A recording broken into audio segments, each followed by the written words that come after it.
If you have a workplace pension, and most people in employment do, there's a very good chance you've never once questioned whether it's the best place for your retirement money.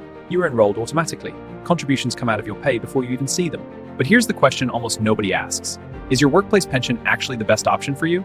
Or could a SIPP, a self-invested personal pension, give you better returns, lower fees, and far more control over your retirement? In this video, I'm going to put both side by side, compare them honestly across every important factor, and help you figure out which one or which combination makes the most sense for your situation.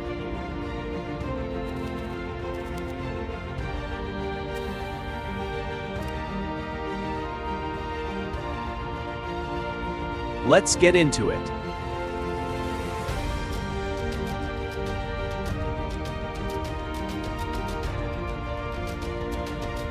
Let's start with the basics, because before you can decide which is better, you need to understand exactly what each one is. A workplace pension is a pension arranged by your employer. Since 2012, most employers are legally required to automatically enroll eligible employees. Your employer contributes a minimum of 3%, you contribute a minimum of 5% pension. A SIPP is a pension you set up yourself, independently of any employer. You choose the provider, the investments, and you make your own contributions. You still receive the same tax relief from HMRC, but there is no employer contribution. Both types of pension benefit from the same tax advantage. Contributions are made from pre-tax income, meaning a basic rate taxpayer effectively gets 25% more money into their pension than they actually put in, because HMRC adds back the 20% income tax. At a fundamental level, both SIPPs and workplace pensions are tax-efficient retirement-saving vehicles. The differences come down to control, cost, flexibility, and crucially, the employer contribution.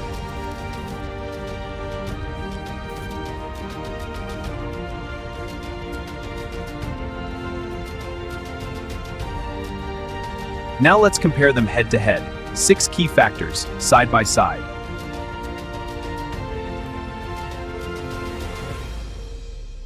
Factor 1. Employer contributions. This is the single biggest advantage of a workplace pension, and it's non-negotiable. Your employer is legally required to put in at least 3%. Many put in more. A SIPP gets you nothing from your employer. This alone means that for most people, stopping or opting out of their workplace pension would be a serious mistake. Factor 2. Investment choice. This is where SIPPs shine. A workplace pension typically gives you a handful of preset funds, often 5 to 10 options. If you want to take a hands-on approach to building your retirement pot, a SIPP gives you the tools to do it. Factor 3. Fees. This one surprises a lot of people. Workplace pension fees are capped at 0.75 per year, and many are lower. SIPP providers like Van Gost before choosing a SIPP provider. Small percentages mean big money over decades. Always check the total cost of any pension, workplace or SIPP. Factor 4. Control. With a SIPP, you decide everything. Which funds, how much to invest, when to switch, when to draw income. With a workplace pension, the scheme will move you into lower of fund strategy. Factor 5. Ease of use. If you want to set it and forget it, workplace pension wins. Contributions are automatic, investments are managed on your behalf. If you want to actively manage your retirement money, SIPP wins. Factor 6. Wanting multi-ready to changing jobs, the current times in their career. That's potentially 11 separate pension pots, scattered across different providers, difficult to track. On death benefits, both pass the full pot to your beneficiaries equally. On tax relief, both give 20% to 45% relief depending on your tax band. On these two factors, it's a draw.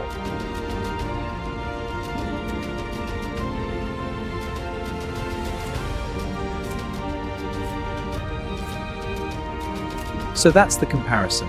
Now the real question, which one or which combination is right for your situation? The honest answer is, for most people, the right choice isn't one or the other, it's both.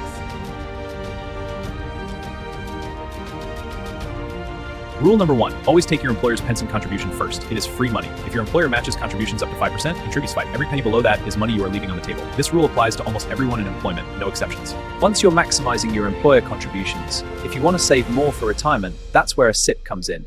You can open a SIPP alongside your workplace pension. This gives you the best of both worlds in your SIPP. A SIPP makes particular sense if you're self-employed, you have multiple old pension pots to consolidate, you want to choose your own investments, or you're a higher rate taxpayer who wants to claim additional tax relief through self-assessment. A workplace pension alone makes sense if you're happy with a hands-off approach, you're on a tight budget, or you simply don't have the time or interest to manage your own investments, which is completely fine. And for the self-employed specifically, a SIPP is almost certainly your best option. because you have no employer to contribute on your behalf and you need a pension that you control entirely yourself.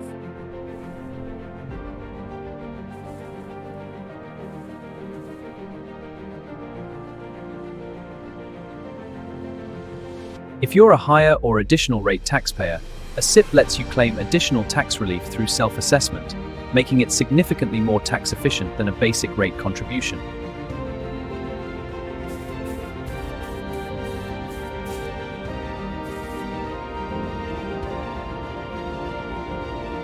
If you've decided a SIPP makes sense for you, here's a quick overview of the most popular providers in the UK right now.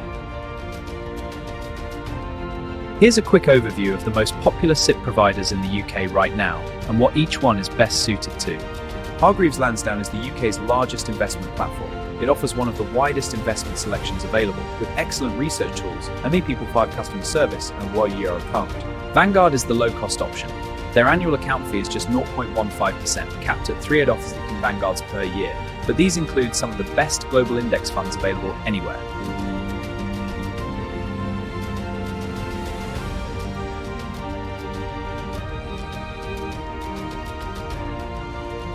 And if you're not sure which is right for your specific situation, that's exactly what a financial advisor is for. I've linked to unbiased.co.uk in the description. It's a free tool to find regulated IFAs near you. I've linked to all 3 in the description below. These are affiliate links, which means if you open an account, I may receive a small commission at no cost to you. I only recommend products I believe are genuinely good value.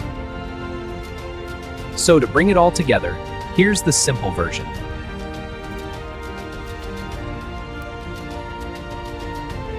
If you're self-employed, a SIPP is almost certainly your best option for retirement saving. If you have multiple old workplace pensions scattered across different providers, to simplify your retirement planning and potentially reduce fees. And if you're not sure which is right for your specific situation, which is completely understandable, that's exactly what a financial advisor is for. I've linked to unbiased.co.uk in the description. And if you want to know how to actually top up your state pension and fill gaps in your national insurance record, because that could be worth thousands of pounds, I've made a full video on that. It's on your screen right now. I'll see you there.